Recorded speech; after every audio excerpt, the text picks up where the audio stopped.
Asawa? Hmm. Asawa, gusto ko ng iyot. Ano? Iyot. Sawa, tigilan mo ko.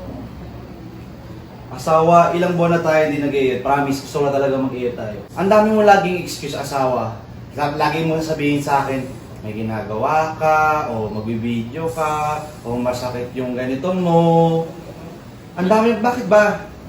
Hindi mo ba ako namimiss? Asawa ka binalay ka nagaya pag inaantok ako. Asawa, kasi madami akong ginagawa para sa'yo. Pero hindi mo ba naiisip na deserve ko ng reward sa lahat ng mga ginagawa ko for you? Eh, yun na nga lang gusto ko, hindi ba yun dapat binibigay mo sa akin bilang asawa? Ano reward dun? Katulad na, gusto ko ngayon na nasa massage chair, busy ka ng kay birthday. Ano? Nag-relax ako, tigilan mo ko. Asawa, sige na, kahit konti lang eh. Umukuha ka. Sige na, please. Mag-jokel ka muna dyan. Okay? Asawa! Konti lang. Ang konti. Kahit kalahati lang. Ano kalahati? Sige na. Kalahati, babawad mo. Sige na, please. Anong kalahati? Kahit kalahati lang. Anong kalahati? Ano lang, example, humping, mga ganun. Ano sige? Hindi mo dami unan dyan, no? Eh, bakit ba kasi ayaw mo na makipag-ayot sa akin? Ano bang meron? Hindi. Aray. Inaantok ako. Ito ko, inaantok ako ngayon. Magyaya kapag inaantok ako. Try mo sa umaga, pagkagising natin. Huwag na yun.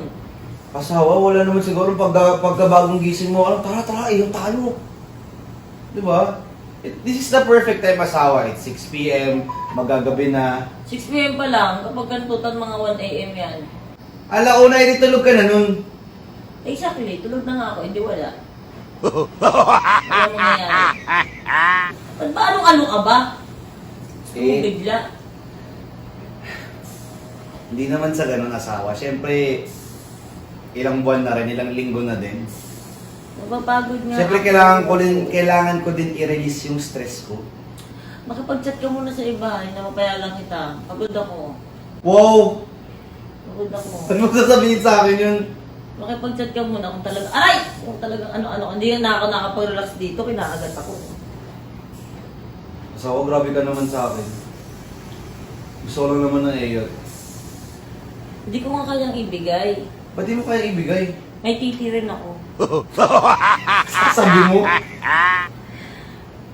Ano nga? Baka maipit. Aray! Sige na, kahit konti lang. Doon tayo sa shower. Walang konti sa'yo. Pag nasimula na sagad-sagad, walang puputan-putukan ng putok. Parang gago. Sira ako. Tigilan mo ako, Ro. Ano? Tigilan mo ako. Kilala ko kayo, kilala kita, kaya hindi ako napaya. Paano? Pagkapasok, kantot na ng kantot, bayo ka na ng bayo, wala ka ng dito. Ano yung aso? Ewan ko sa'yo. Naglalak ka pa. Umuha na rin hindi. Puro ka ano. Ano na naman? Walang kalahati sa'yo, walang konti-konti sa'yo, walang isa lang sa'yo. Okay. So, ganito na lang, asawa, para matapos na to. Bukas, magbibigyan mo na ako Ng ano. ng iyot. Bakit bukas? Mansari ba natin bukas? Kapag mansari na lang, nalalaspag na ako sa'yo. Ilang buwan na kita hindi iniiyot, tapos sabihin mo sa akin, laspag ka. Anong ilang buwan? Baka ilang oras pa lang. Asawa! Hindi. Huwag kasi lumaling, kakakantot mo lang sa akin ng sama.